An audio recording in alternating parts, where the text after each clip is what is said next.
سلام صحابي، جاسبر تكونوا مزيانين وانتم كتشوفوا الفيديو ديال اليوم. نهار جديد، فيديو جديد. كما عودتكم اليوم جايبه لكم فيديو جديد تحت عنوان او تحت شعار اسرار الدراسه للمتفوقين.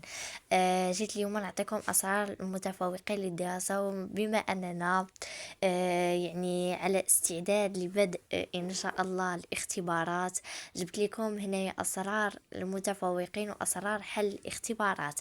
اول حاجه، ما تنسونيش باللايكات والاشتراكات ديالكم، راكم كتبخلوا عليا بزاف بالاشتراكات ديالكم والتعليق ديالكم الزوينه، كتحفزني وكتدعمني بزاف للامام.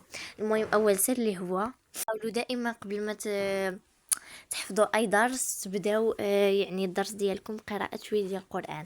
قراو شي صفحة من القرآن او شي حزب او شي فقرة، المهم واخا تكون سورة الفاتحة قراوها، اولا المعوذتين قبل ما تبداو يعني تقراو. هادشي كيعاونكم وتوكلوا على الله. آم، هذا اول سر يعني المتفوقين اللي كيخبيو عليكم دائما الكل. تاني سر اللي هو تاني سر معنا هو هاد الدعاء عظيم جدا اللي قلتوه. يعني غادي يعاونكم بزاف الدراسة ديالكم. اللهم اني اسألك سرعة الحفظ وصفاء الذهن وقوة الفهم وسرعة الحفظ. اللهم إني أسألك درجات عليا في الدنيا وفي الآخرة إن شاء الله بحول الله.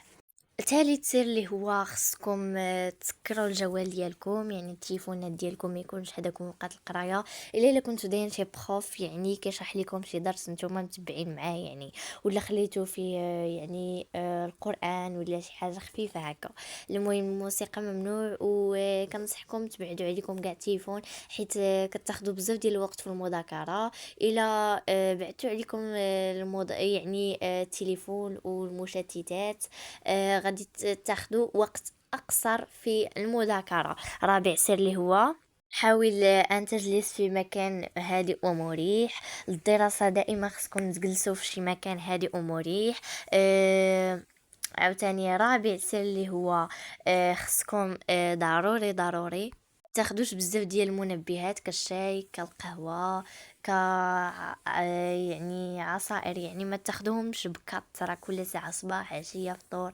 يعني كلهم مرة واحدة في اليوم، لأنهم كيخليوك يعني كيشتوا لك الدماغ. حاولوا يعني تاخدوهم مره واحده في النهار، هما مفيدين بزاف، ولكن خذوهم منبهات مره واحده في النهار ما يديروا لكم حتى حاجه. ولكن الا خديتهم مرات متعددين في النهار، هذيك الساعه خصكم كيشتوا لكم الدماغ. خامس سر، كما قلت لكم قسم الكتاب الى عده اقسام. هاد الحاجه هذه كتخليكم صراحه تنظموا يعني الدفتر ديالكم او ميم طون كتبغيو القرايه. قسموا الكتاب ديالكم او الدفتر ديالكم لعده اقسام، كل ماده ديوها بوحدها.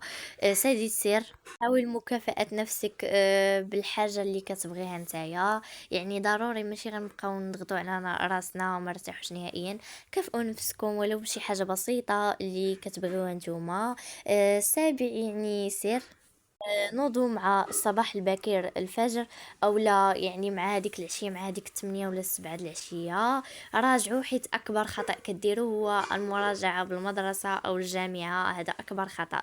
المهم سابع سر اللي هو دخل القاعة ديال الدرس وانت كلك ثقة بنفسك.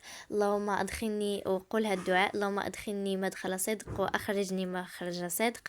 المهم تامن سر، ما تسولش بزاف قبل الاختبار، لانه الاخرين كيسمعوا الاسئله اللي كتقولها وهما كيعاودوا نفس الاسئله اثناء الفرض، وبالتالي كيشرح لهم الاستاذ او كيجاوب لهم على شي حاجه، بالتالي كيصدقوا دين نقطه على ظهرك. هذا اكبر خطا كيوقعوا فيه بزاف ديال التلاميذ.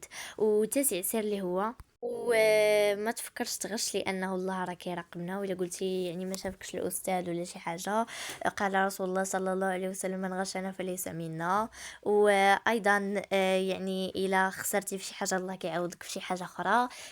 عاشر حاجه اللي هي، وحاول ما تديش معاك شي دفتر ولا كتاب كتراجع في الطريق قبل ما تدخل يعني القسم ديالك او القاعه ديالك، لانه كيشتت يعني الاجابه ديالك على التركيز ديالك، ما كيخليكش تجاوب يعني هذاك الشيء صحيح. هنا كنقول لكم ما تنساونيش باللايكات والشيرات ديالكم زوينه، كنبغيكم بزاف.